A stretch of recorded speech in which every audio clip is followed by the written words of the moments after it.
Student BCom part third के NF के first paper income tax law and account में हम income from capital gain chapter का अध्ययन कर रहे थे।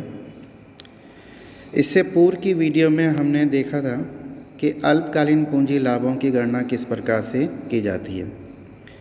फर्स्ट ऑफ ऑल मैं आपको बता दूं कि भाई पूंजी लाभ पूंजी संपत्ति के हस्तांतरण पर होने वाला लाभ है। हमने समझा था कि पूंजी संपत्ति में कौन कौन शामिल की जाती हैं और हस्तांतरण से क्या आशय है। उसके पश्चात हमने देखा था कि भाई पूंजी संपत्तियां दो प्रकार की होती हैं, एक अल्पकालीन पूंजी संपत्ति और एक दीर्घकालीन पूंजी संपत्ति। अल्पकालीन पूंजी संपत्ति के हस्तांतरण पर होने वाला लाभ अल्पकालीन होता है, जिसकी गणना की विधि हमने पूर्व के वीडियो में समझी थी। आज के इस वीडियो में हम दीर्घकालीन पूंजी लाभों की गणना किस प्रकार से की जाती है। एज वी नो कि भाई दीर्घकालीन पूंजी संपत्ति करदाता के पास वह संपत्ति कितने समय तक रही है इस पर निर्भर करती है। तो सामान्य परिस्थितियों में यदि वह संपत्ति 36 महीनों से अधिक करदाता के पास रही हो तो वह दीर्घकालीन पूंजी संपत्ति की श्रेणी में आती है और उसके हस्तांतरण से होने वाला लाभ दीर्घकालीन पूंजी लाभ माना जाता है। गणना की विधि लगभग सेम वैसी है जैसे अल्पकालीन पूंजी लाभों की है। थोड़ा बहुत जो डिफरेंस है उसको हम समझते हैं।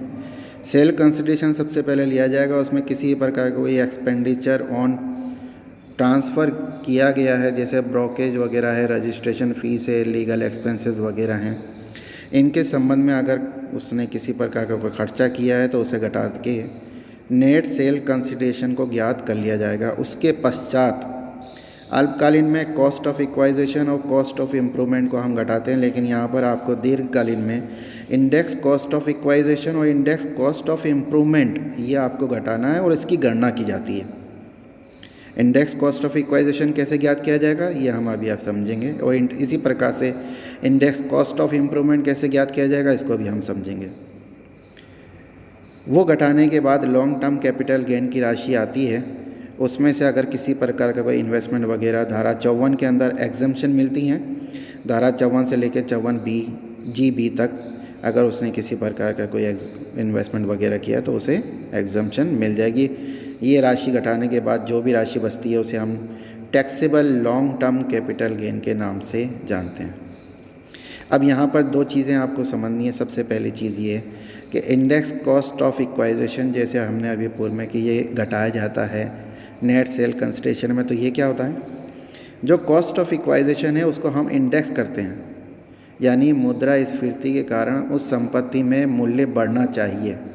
करदाता ने जब उस संपत्ति को प्राप्त किया है, फॉर एग्ज़ाम्पल मैं समझने के लिए समझिए कि कोई संपत्ति गत वर्ष में ट्रांसफ़र की गई और वो करदाता ने 2005 में प्राप्त की गई थी, तो उसका मूल्य मुद्रास्फीति में जितना परिवर्तन हुआ उसके हिसाब से बढ़ा दिया जाता है। तो इसका जो फार्मूला है it is cost of acquisition into CII cost inflation index. CII in the year in which the asset is being transfer, यानी जो ट्रांसफ़र के ईयर का CII है उसको ऊपर लिखना है और नीचे जब वो संपत्ति प्राप्त की गई थी उस वर्ष का CII, यानी CII of the year in which the asset was acquired और CII of 2001-2002 financial year whichever is later, जो भी बाद में आया। तो ये उन संपत्तियों के संबंध में होता है जो संपत्तियां फाइनेंशियल ईयर 2001-2002 के पहले प्राप्त की गई हों। इसी प्रकार से इंडेक्स कॉस्ट ऑफ इम्प्रूवमेंट भी इसी प्रकार से ज्ञात किया जाता है। कॉस्ट ऑफ इम्प्रूवमेंट यानी कितना उसने इम्प्रूवमेंट कराया उस संपत्ति के ऊपर, तो कॉस्ट ऑफ इम्प्रूवमेंट इनटू उसको इंडेक्स करने के लिए CII ऑन द ईयर, कौन से ईयर का लेना है हमें जिसमें ट्रांसफ़र किया गया है, और नीचे जिसमें वो इम्प्रूवमेंट किया गया था उस वर्ष को हमें लेना है। 2001-2002 के बेस ईयर को मानते हुए cost of inflation index central government ने नोटिफिकेशन के द्वारा हर वर्ष घोषित करती है। जो 2019-2020 के लिए 289 है, यानी गत वर्ष जो हमारा 2019-2020 है उसके लिए वो 289 है। और जो बेस ईयर था वो 2001-2002 फाइनेंशियल ईयर था, वो 100 था। बीच के जो वर्ष हैं उनके लिए, जैसे कि आपके प्रश्न में कई दफ़ा क्वेश्चन पेपर में दे दिया जाता है, फिर भी आपको इसका अध्ययन करना चाहिए। एक सिंपल सा क्वेश्चन लेके हम दीर्घकालीन पूंजी लाभ किस प्रकार से ज्ञात किए जाते हैं इसको ज्ञात करेंगे। ऑन 20 दिसंबर 2019 मिस्टर जेड हैं जिन्होंने 500 ग्राम ऑफ गोल्ड बेचा है, उसका सेल कंसिडरेशन जो है वो 13,50,000 है। उन्होंने ये सोना जो गोल्ड है वो 20 अगस्त 2007 को 4,80,000 रुपये में प्राप्त किया था। Find out the amount of capital gain chargeable to tax for the assessment year 2020-21। अब हमें इसकी गणना करेंगे। Computation of capital gain of mister Z for the assessment year 2020-2021। सबसे पहले वही सेल कंसिडरेशन को लिखा जाएगा 13,50,000 रुपये। ट्रांसफ़र ऑफ एक्सपेंसेस के बारे में कोई इन्फॉर्मेशन नहीं है तो हम नील करके नेट सेल कंसिडरेशन को ज्ञात कर ले जाएंगे। उसके बाद इंडेक्स कॉस्ट ऑफ इक्वाइजेशन निकाली जाएगी। ये जो गोल्ड है ये इन्होंने 2007 में प्राप्त किया था, तो 2007 का जो इंडेक्स है उसको हमें जानना होगा। 2007-2008 का जो इंडेक्स आपको दिख रहा है टेबल में वो 129 है और गत वर्ष का 289 है। तो हम फार्मूले में इसको रख देंगे। 4,80,000 प्राप्ति की लागत है, उसको इंडेक्स करेंगे तो ऊपर इस वर्ष का 289 और नीचे 129 को रख के इसकी गणना कर ली जाएगी 10,75,349। बाकी जो राशि बचेगी it is long term capital gain जो कि 2,74,651 है। इसी प्रकार से हम कैपिटल गेन के जो अन्य प्रावधान हैं उनको भी जानने की कोशिश करेंगे साथ के साथ। जैसे ट्रांसफ़र के बारे में हमने देखा था कि ट्रांसफ़र में क्या क्या शामिल होता है, लेकिन एक लंबी चौड़ी लिस्ट है कि जिनको कि ट्रांसफ़र नहीं माना जाता। इसी प्रकार से अभी आपने जैसे प्रश्न में देखा कि संपत्ति को बेचा है, बेचने से उसे प्रतिफल मिला है। ये प्रतिफल भी कई परिस्थितियों में माना जाता है कि उनकी चर्चा हम यहाँ पर कर रहे हैं। तो वो कौन कौन से होते हैं देखिए। अगर किसी संपत्ति को विक्रय करते हैं तो विक्रय करने के फलस्वरूप जो माना गया प्रतिफल है वो क्या होता है, जैसे प्रश्न में दिया जाता है कि विक्रय मूल्य है।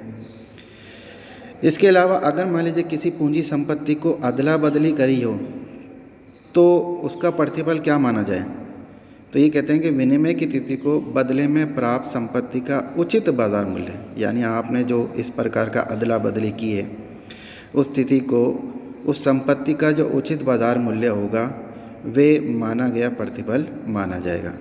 इसी प्रकार से पूंजी संपत्ति का क्षतिग्रस्त हो जाती है, नष्ट हो जाती है, तो बीमा करा रखा हो तो बीमा कंपनी से क्षतिपूर्ति के रूप में कोई संपत्ति या कोई नगद राशि प्राप्त हुई हो तो उसका प्रतिफल क्या माने हम। तो पूंजी संपत्ति के प्राप्त जो समाप्त नष्ट हुई है से प्राप्ति की तिथि को उसका बाजार मूल्य या जो भी नगद राशि प्राप्त हुई है, यदि दोनों प्राप्त हुई हैं, जैसे संपत्ति दे दी गई हो या मान लीजिए उसको नगद राशि बीमा कंपनी से मिली हो, तो वो प्रतिफल माना जाएगा, उस संपत्ति का संपूर्ण प्रतिफल माना जाएगा।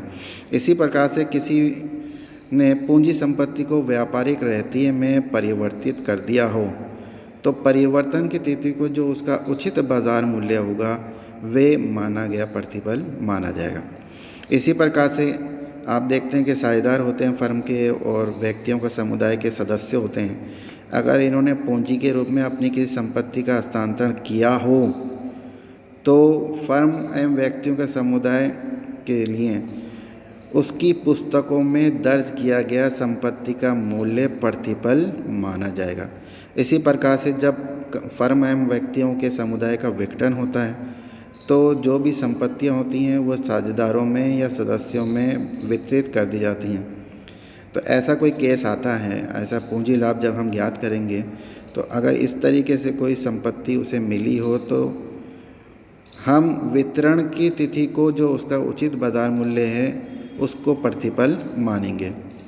कई दफ़ा आप प्रश्न ऐसा देखेंगे कि जहाँ पर पूंजी संपत्ति का सरकार द्वारा अनिवार्य अधिग्रहण कर लिया जाता है, तो सरकार से जो क्षतिपूर्ति की राशि प्राप्त होगी उसको हम प्रतिफल मानते हैं। तो इस टेबल में हम जो पढ़ रहे हैं वो सारे माने गए प्रतिफल हैं।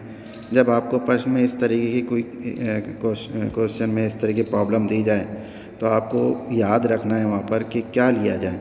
जैसे संपत्ति का किसी कंपनी का समापन पे अंशधारियों को कोई नगद राशि या संपत्ति प्राप्त हुई हो तो उसमें हम वितरण की तिथि को अन्य संपत्तियों का जो बाज़ार मूल्य होगा या नगद राशि का योग इसको हम प्रतिफल मानेंगे। लेकिन इसमें से संचित लाभों में से अगर कोई राशि वितरित की गई हो जिसे धारा 222C में लाभांश माना जाता है तो उसे हम घटा देंगे।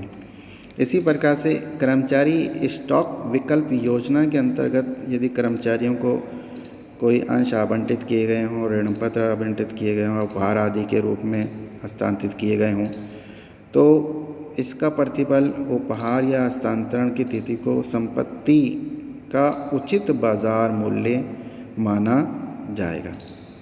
तो ये जितने भी हमने ये पढ़े हैं, it is deemed consideration, full value of consideration. प्रश्न में इन सारी चीज़ों को ध्यान में रखना बहुत आवश्यक है। धन्यवाद।